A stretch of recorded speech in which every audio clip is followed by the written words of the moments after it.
আসসালামু আলাইকুম সম্মানিত বিনিয়োগকারী ভাই ও বোনেরা, আশা করি সবাই ভালো আছেন। আজকের ভিডিওর টপিকটি ইতিমধ্যে আপনারা স্ক্রিনে দেখতে পারতেছেন। আমাদের ভিডিওর আলোচনাগুলো শুনবার আগেই এই সতর্ক বাণীটি অবশ্যই পড়ে নেবেন। পুঁজিবাজারে বিনিয়োগ ঝুঁকিপূর্ণ, জেনে বুঝে বিনিয়োগ করুন।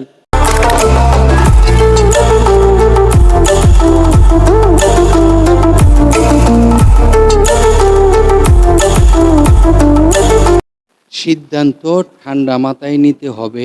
ইতিমধ্যে আপনারা আজকের শিরোনামটি দেখেছেন, সিদ্ধান্ত ঠান্ডা মাথায় নিতে হবে। তো আজকের টপিকটি এরকম কেন উল্লেখ করা হয়েছে সেটি আপনারা এখন বুঝতে পারবেন।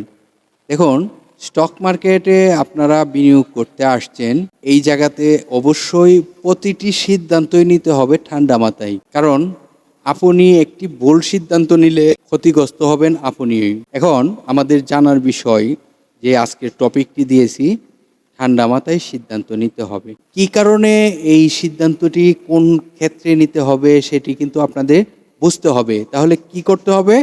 না টেনে পুরো ভিডিওটি দেখতে হবে।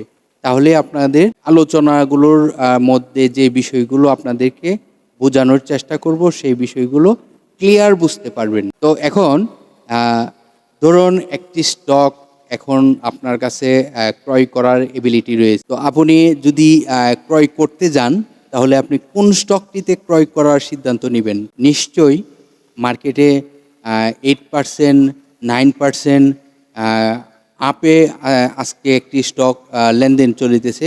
অবশ্যই এই স্টকটিতে বাই করবেন না। কোনটাতে করবেন? বাই করবেন যে স্টকটি বিগত দিন প্রায় 30%, 40% প্রাইস ডাউন হয়েছে এবং স্টকটির ন্যাব ভালো। যে স্টক আর্থিক প্রতিবেদনগুলো দেখবেন, আর্থিক প্রতিবেদনগুলো হলো আইটি দেখবেন, তারপর এই স্টকটিতে আপনি সিদ্ধান্ত নিতে পারেন। যদি আজকে ভালো না হয়, কালকে অবশ্যই ভালো হবে, এটি আপনারা বুঝতে হবে।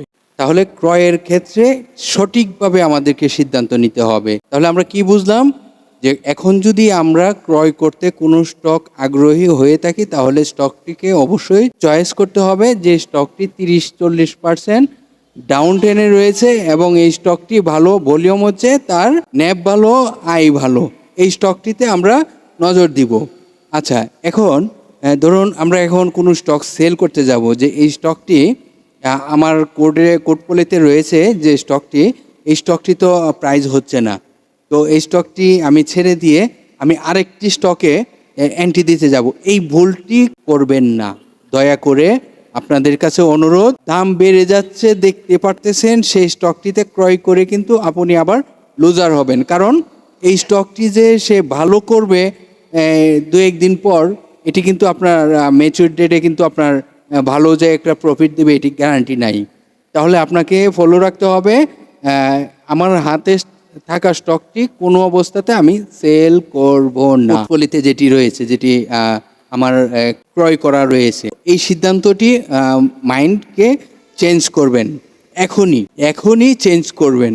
আর যদি আমি একটি স্টক বিক্রি করতে যাই, অবশ্যই প্রফিট ছাড়া স্টক সেল করব না। এই প্রতিজ্ঞাটি করুন যে আমি আমার ক্রয় করা স্টকটি আমি এই মুহূর্তে সেল করব না। কারণ হলো, কেন সেল করব না? আমি এখন লসে রয়েছি।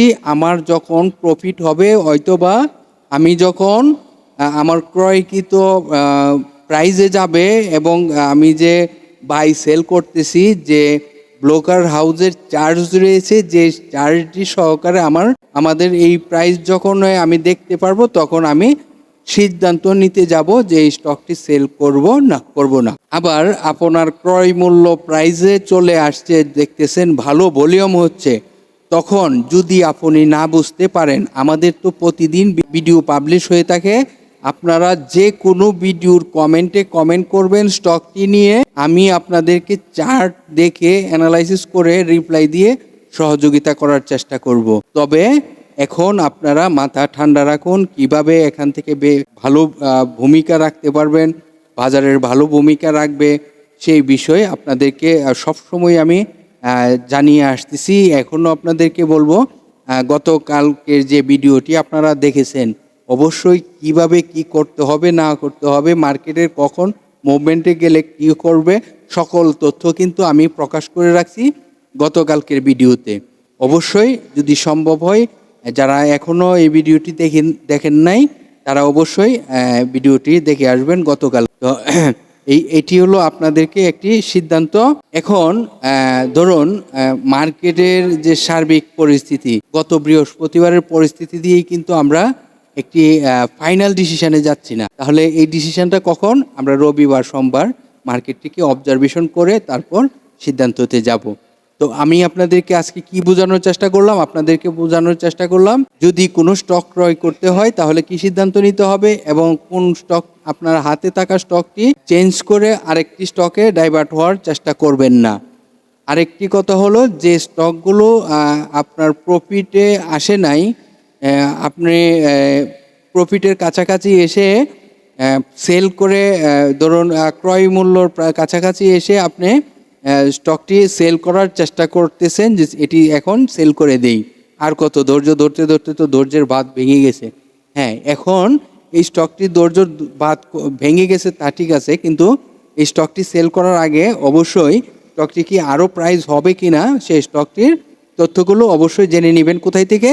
আমাদের প্রতিদিন যে ভিডিও পাবলিশ হয়ে থাকে সেই ভিডিওর কমেন্ট বক্স থেকে কমেন্ট করে আপনারা তথ্যগুলো জেনে নিতে পারবেন।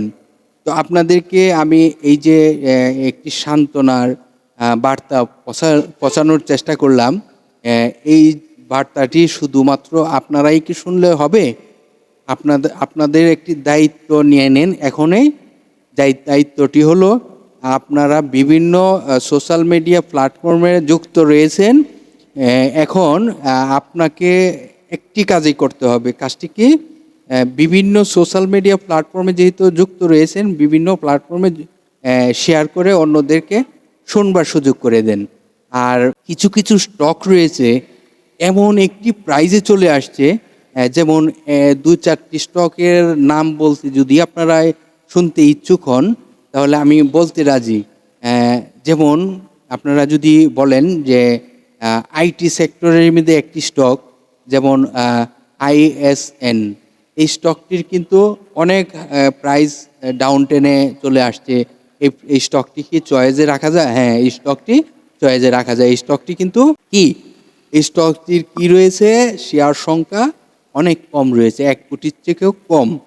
তো এই স্টকটি কিন্তু যে কোনো সময় রাইট ইস্যু হতে পারে। তাহলে এই স্টকটি আমরা চয়েসে রাখতে পারি। তারপর যদি আরও দু একটি স্টকের নাম জানতে চান তাহলে আমি কি বলবো? আমি বলবো যে আইএফআইসি ব্যাংকটি আপনারা নজরে রাখতে পারেন। আইএফআইসি ব্যাংক স্টকটিও কিন্তু অনেক প্রাইস কমেছে, এই স্টকটিও নজরে রাখতে পারেন। এই স্টকটির ডাইরেক্টর সম্ভবত ক্রয় করতে হবে। তারপর যদি আপনারা বলেন বিবিএস কেবল স্টকটি আপনারা খুবই নজরদারিতে রাখেন। এই স্টকটি একসময় অনেক ভালো প্রাইস হওয়ার সম্ভাবনা রয়েছে। তারপর যদি আপনারা বলেন আর কি স্টক আপনারা জানতে বলতে চান, তাহলে বলবো লং টাইমের জন্য যদি কোনো স্টক আপনারা চয়েস করতে চান, তিতাস গ্যাস স্টকটি কেন আপনারা লং টাইমের জন্য নেবেন? তিতাস গ্যাসের কিন্তু আয় হচ্ছে ইদানিং প্রতি 3 মাস পর পর যে কোয়ার্টারটি ঘোষণা হয় সেই কোয়ার্টারটিতে কিন্তু তার আয় হচ্ছে। তাহলে আয় হচ্ছে, তার কিন্তু ন্যাবও রয়েছে প্রায় 72 টাকার মতন, তার মানে সম্পদ মূল্য 72 টাকার মতন রয়েছে। এই স্টকটিও আপনারা লং টাইমের জন্য বিনিয়োগ করতে পারেন। তারপর যদি বলেন যে লং টাইমের জন্য একটি লো পেড স্টক কেমন হতে পারে, হ্যাঁ, লং টাইমের জন্য একটি স্টক এফএক্স পোর্ট, যেটি আমরা খাদ্য বলি, এফএক্স পোর্ট স্টকটি আপনারা লং টাইমের জন্য রাখেন। এই স্টকটিরও কিন্তু তাদের শেয়ার সংখ্যা কম এবং তাদের কিন্তু পেড আপ ক্যাপিটাল বাড়াতে হবে, তাহলে কিন্তু স্টকটি ভালো হতে পারে।